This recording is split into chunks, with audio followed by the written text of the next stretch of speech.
Ah, Bapak Purnaendu Sekar, betapa hebatnya reputasi yang kau buat dengan orang Eropa sebelum kau mati. Surat ini juga dipamerkan kepada ipar perempuannya, sebab bukankah isinya menerangkan bahwa dia bukan penjahat kacangan yang hina, melainkan lelaki yang benar-benar berguna? Labanya kembali pura-pura berseru kaget. Temanmu mana lagi sekarang yang menulis itu? Oh, ayolah, apa si tukang tiket? Atau pedagang gelap? Atau penabuh drum di benteng? Kupikir kau mestinya mengirim bantahan, kata Nilratan. Apa itu perlu? Ujar Nabendu angkuh. Haruskah aku menyanggah setiap tetek bengek yang mereka lakukan untuk menentangku? Labanya membanjiri ruangan dengan tawa. Nabendu merasa agak tersinggung dan berkata, "Kenapa? Ada apa?" Perempuan itu terus tergelak, tidak mampu mengendalikan dirinya dan tubuh mudanya yang ramping itu menggelombang maju mundur. Gelora kegembiraan ini mengakibatkan Nabendu betul-betul tumbang, dan ia berkata dengan aksen memelas, "Apa kau pikir aku takut menyanggahnya?" "Oh sayang, tidak," kata labanya. "Aku hanya berpikir bahwa kau belum juga berhenti mencoba menyelamatkan karirmu yang begitu menjanjikan itu. Di mana ada hidup, di situ ada harap. Kau tahu. Itu yang kukatakan. Begitukah menurutmu?" "Baik, lihat saja sendiri nanti," kata Nabendu putus asa, lalu duduk menulis sanggahannya. Setelah selesai, labanya dan Nilratan membaca dengan seksama dan berkata, "Ini kurang keras. Kita harus menghajar mereka, bukan?" Dan dengan senang hati mereka pun mengambil alih surat itu untuk merevisi komposisinya. Maka jadilah. Ketika orang yang sedarah dengan kita berubah jadi musuh kita, dia menjadi lebih berbahaya daripada orang lain. Untuk pemerintah India, kaum Anglo-India sombong itu adalah musuh yang lebih buruk daripada orang Rusia atau orang Patan di perbatasan. Mereka adalah rintangan yang tidak dapat ditembus, selamanya menghalangi tumbuhnya ikatan persahabatan apapun antara pemerintah dan rakyat negeri ini.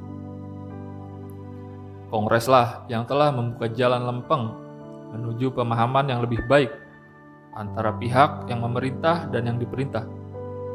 Dan koran-koran Anglo-India itu telah menempatkan dirinya seperti duri yang tersebar sepanjang jalan. Dan seterusnya, dan seterusnya. Dalam hati, Nabendu merasa takut terhadap akibat buruk yang mungkin ditimbulkan surat itu. Namun di saat yang bersamaan ia juga merasa bangga terhadap kesempurnaan komposisinya, yang dengan mesra dibayangkan sebagai buah karyanya sendiri. Surat itu dipublikasikan tepat pada waktunya, dan selama beberapa hari beragam komentar, tanggapan, dan balasan terus bermunculan di berbagai koran. Dan suasana dipenuhi nada trompet yang memproklamasikan fakta bahwa Nabendu telah bergabung dalam kongres, lengkap beserta jumlah sumbangannya. Nabendu yang makin putus asa berbicara seperti layaknya seorang patriot dari jenis yang paling bengis. Labanya tertawa dalam hati dan berkata pada dirinya sendiri, Ya, kau harus melalui siksaan api dulu."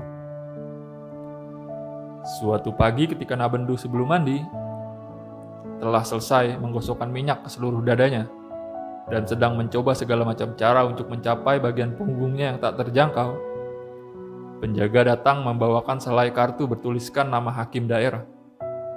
Ya, Tuhan, apa yang harus dilakukan?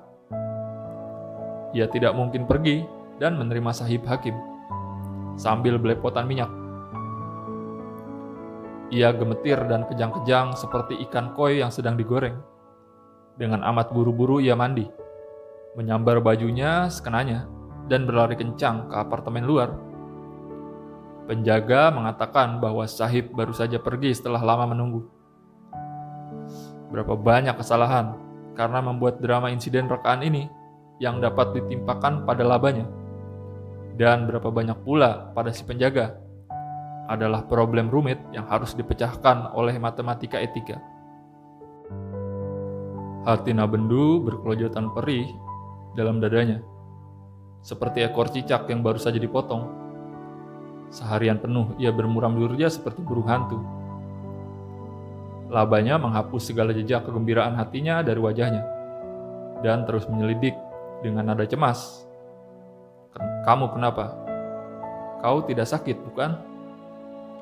Nabendu berusaha keras untuk tersenyum dan mencari jawaban yang jenaka. Bagaimana mungkin? Akhirnya ia berhasil berkata, "Ada penyakit di wilayah kekuasaanmu sebagai Dewi Kesehatan?" Tapi senyum itu segera menguap. Dalam pikirannya, aku mulai dengan menyumbang dana kongres, menerbitkan surat jorok di koran, dan puncaknya, ketika Saib Hakim sendiri berkenan menghormatiku dengan datang berkunjung. Kubiarkan dia menunggu. Entah apa yang sekarang dipikirkannya tentang aku. Sial, Bapak Purnedu Sekar. Oleh ironi nasib, aku ditimpalkan sebagai yang bukan aku. Keesokan paginya, Nabendu mendandani dirinya dengan busana terbaiknya, memakai arloji rantainya, dan memasang serban besar di kepalanya. "Mau kemana?" selidik ipar perempuannya. "Urusan penting," jawab Nabendu. Labanya terdiam. Sesampainya di gerbang kediaman sang hakim, ia mengeluarkan kotak kartu namanya. "Anda tidak bisa menemuinya sekarang," kata penjaga yang disiplin itu dengan dingin.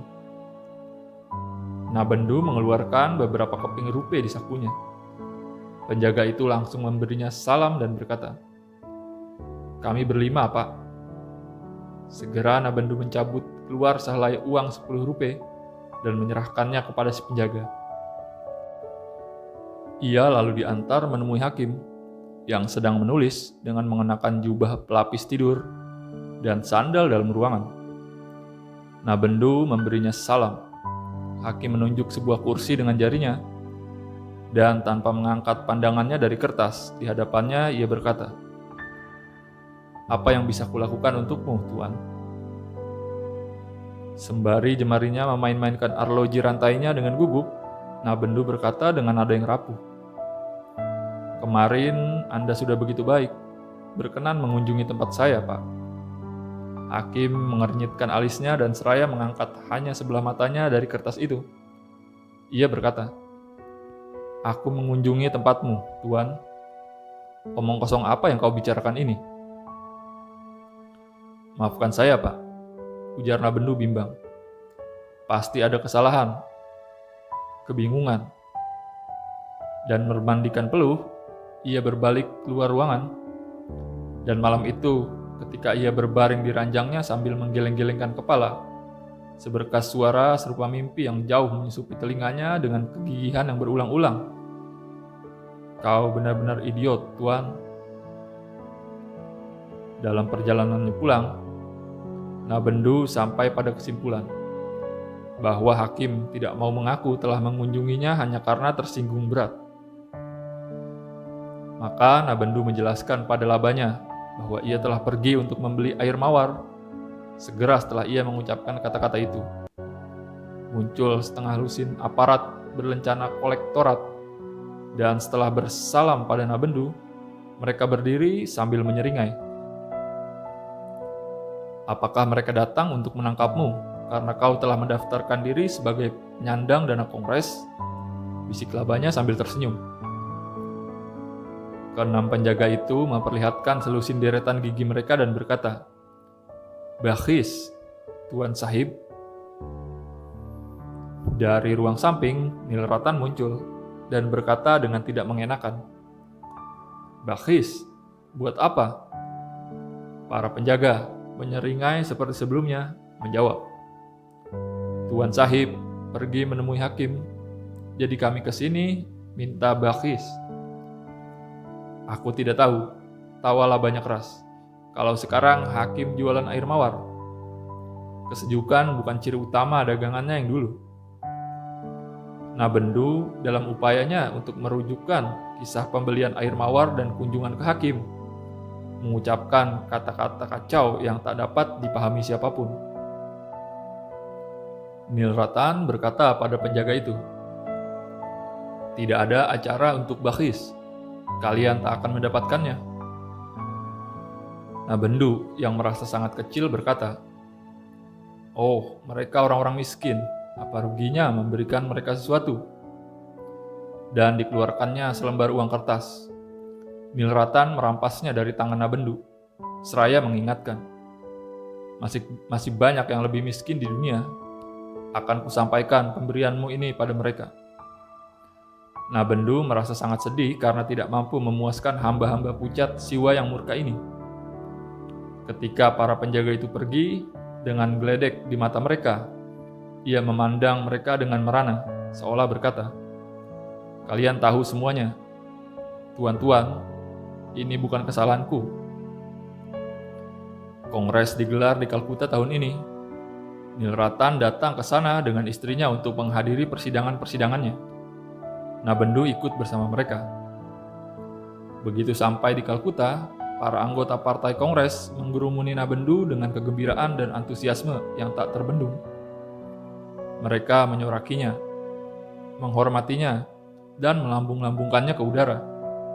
Semua orang mengatakan bahwa kecuali jika para pemimpin seperti Nabendu mengabdikan dirinya pada sang penyebab, negara tak akan punya harapan. Nabendu telah disetel supaya sepakat dengan mereka, tapi akhirnya berhasil keluar dari gebalau kesalahan dan kebingungan sebagai seorang pemimpin negeri. Ketika Nabendu memasuki paviliun Kongres di hari pertama, semua orang berdiri dan berseru, "Hip, hip, hura!" dengan riuhnya sampai-sampai Ibu Pertiwi kami merona malu hingga ke dasar telinganya.